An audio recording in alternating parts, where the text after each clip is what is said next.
गणेशाय नमः। परम परमात्मने नमः।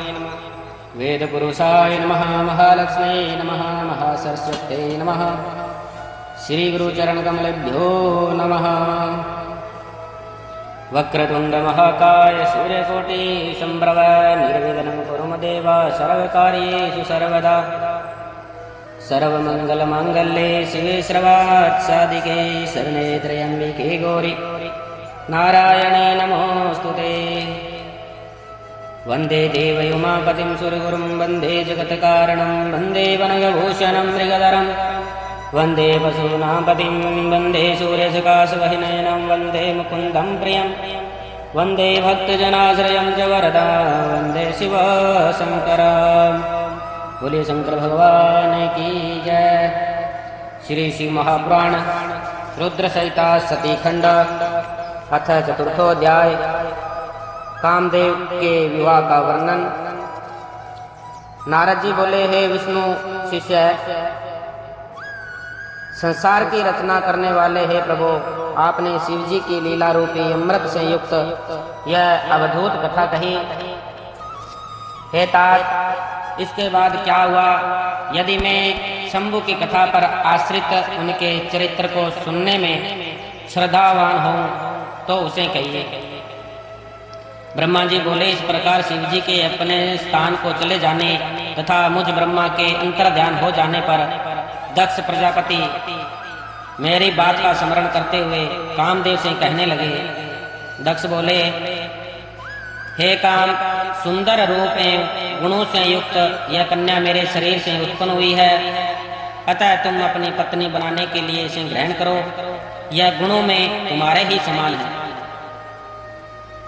हे महातेजस्विन, यह कन्या सदा तुम्हारे साथ रहेगी और धर्म के अनुरूप तुम्हारी इच्छा के अनुसार तुम्हारे वंश में रहेगी। ब्रह्मा जी बोले, हे नारद, यह कहकर दक्ष ने अपने सवेद से उत्पन्न हुई कन्या का नाम रति रखकर और उसे अपने आगे कर कामदेव को दे दिया। हे नारद, वह कामदेव मुनियों को भी मोहित करने वाली उस परम सुंदर दक्ष कन्या से विवाह करके बड़ा प्रसन्न हुआ। प्रेमासक्त कामदेव भी परम कल्याणकारी रति नामक अपनी स्त्री को देखकर उसके गुणों से आकृष्ट होकर उस पर अत्यंत मोहित हो गया। गौर वर्ण वाली हरिणाक्षी तथा चंचल नेत्र प्रांत वाली वह रति भी काम के सदृश होने के कारण उसे परम आवध प्रदान करने लगी। उसके चप्पल बाहों को देखकर कामदेव संशय में पड़ जाता था कि विधाता ने सबको वश में करने वाले मेरे धनुष को इसके नेत्रों में सन्निविष्ट कर दिया है। हे द्विश्रेष्ठ, उस रति के कटाक्षों की शीघ्र गति तथा उसकी सुंदरता को देखकर कामदेव को अपने अस्त्रों की शीघ्र गति पर विश्वास नहीं रह गया। उसके स्वाभाविक रूप से सुगंधित तथा मंद श्वास वायु को सूंघकर कामदेव ने मल्ल पवन के प्रति अपनी श्रद्धा का त्याग कर दिया।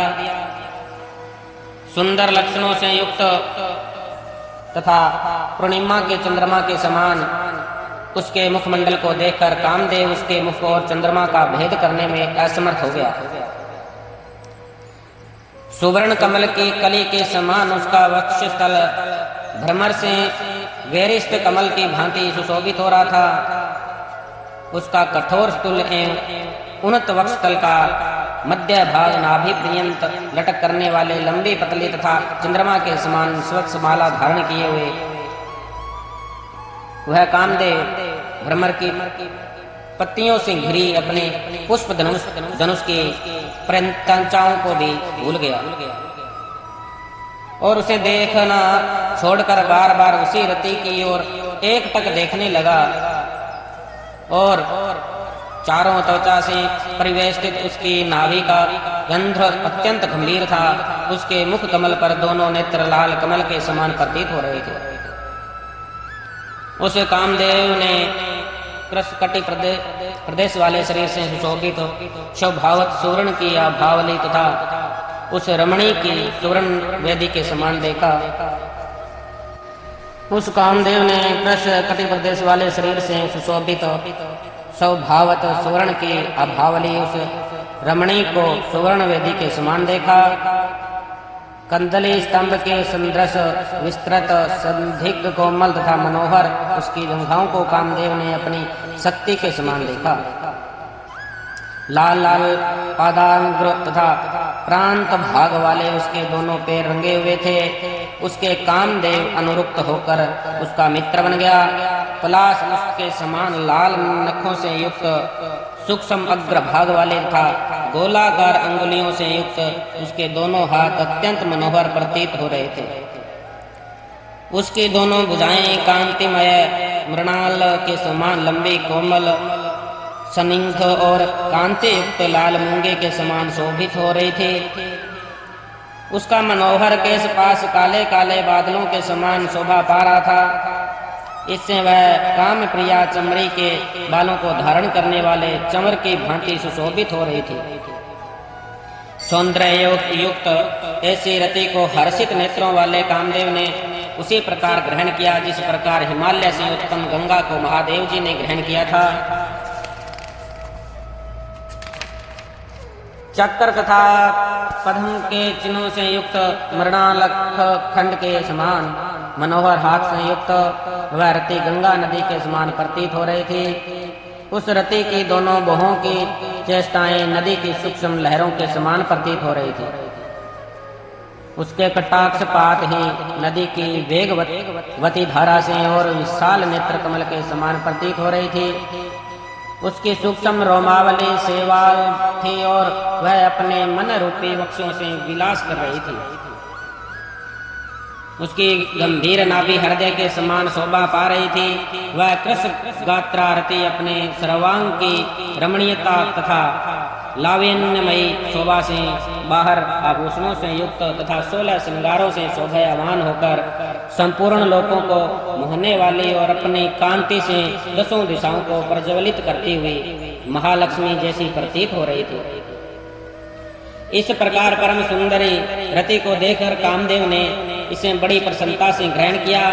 जिस प्रकार की स्वयं राग से उपस्थित हुई महालक्ष्मी को भगवान नारायण ने ग्रहण किया था, उस समय कामदेव ने आनंद होने के कारण विमोहित होकर ब्रह्मा जी के द्वारा दिए गए दारुण शाप को भूलकर दक्ष से कुछ नहीं कहा।